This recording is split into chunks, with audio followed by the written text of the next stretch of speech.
Hello and welcome to this brief on Bridging the Gap, Adopting New Tech. I'm your host, Chris, and lead consultant for C4. In this brief, we're going to prepare organizational leaders make the transition in their systems to a new technology.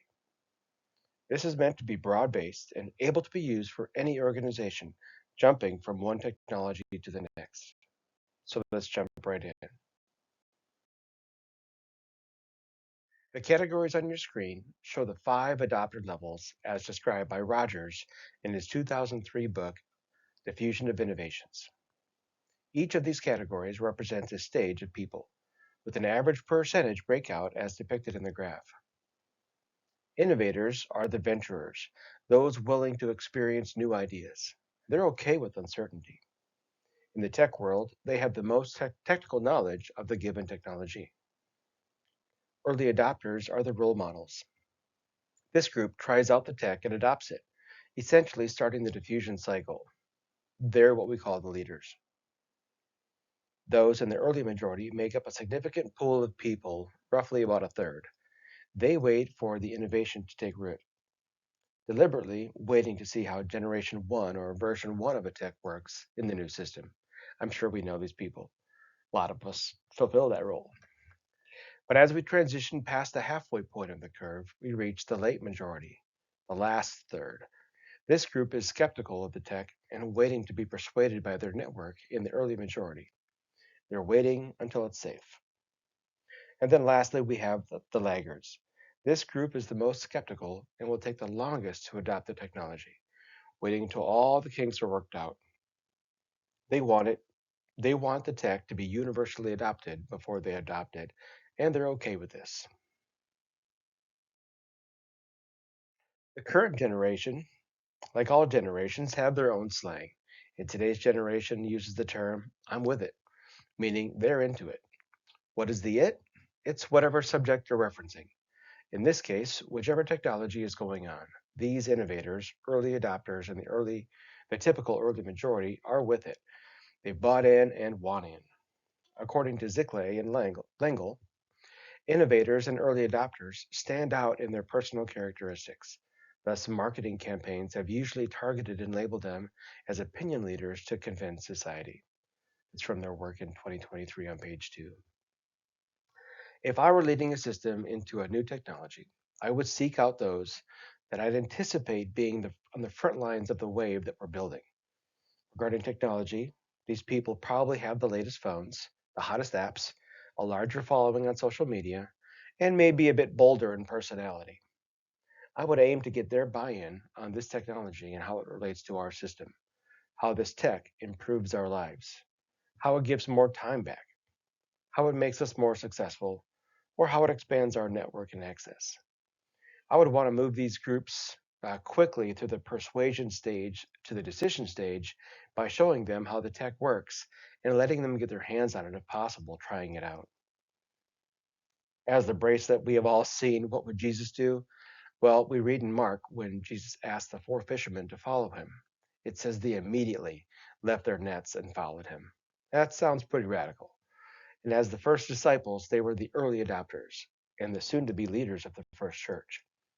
As Jesus spoke to crowds and healed many, these who witnessed his miracles and followed his teachings were the early majority. Now we have those that are late to the party. In any organization or system, just as we see in the graph on slide 2, there will be and are now people in our sphere who will adopt the transition or technology later than others. You're probably envisioning them right now. Well, what do you do with them? How do you incorporate them? They will always be a part of your teams, so embrace them and let's go. This group is skeptical, as we've already heard, maybe a little stubborn to the old ways, traditionalists. They prefer the familiar. But you can use this to your advantage. Think of the customer or the client as they also are present in these categories. In Overby and Rance Botham's 2019 article, they discuss the term discontinuance, where these two groups may try a new technology, test it, but revert back to the former way of doing things. Leaders may even choose to reward or incentivize these groups to try the new technology to see if they'll adopt it. If necessary, this would be a good method to use, But I would first look to my early adopters and early majority to persuade this group, showing them the benefits. If this didn't work, then incentivize the new initiative that we're trying to go for. And this could work for both employees and customers. Thinking about Jesus' life, when I think about the late majority or laggards, I think about Thomas, Jesus' disciple, but the one known as Doubting Thomas. Even though he saw Jesus after his death, he needed to put his fingers in Jesus' wounds for proof. He didn't believe the reports he'd been hearing. When he saw Jesus face to face, Jesus knew his heart and allowed Thomas to verify on his own, but rebuked him, giving the honor to those who in the future would believe without ever seeing him. That's who we are today. In our own organizations, we may need to rebuke some of those who are stubborn to change, especially if the initiative is where the company is going.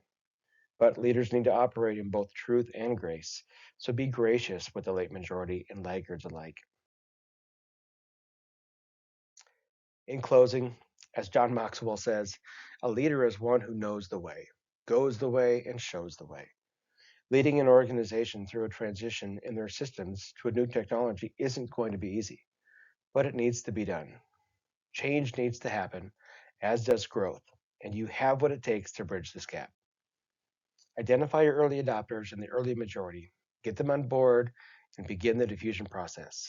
Then work on the late majority if the early majority doesn't do the work for you.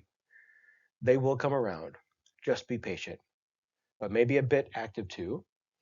Read the people, talk to your early majority personnel, see what it took them to get them to join in. Jesus was patient with people for the most part. Where he drew a line was on faith. He didn't like when people didn't have or show faith in God. This system of yours isn't God, so you can be patient. Your technology, as fantastic and maybe life changing as it is, probably isn't going to save souls and provide heaven on earth. So be a little easy on everyone involved. It'll all work out. Thanks for participating in today's brief on adopting new technology into your system.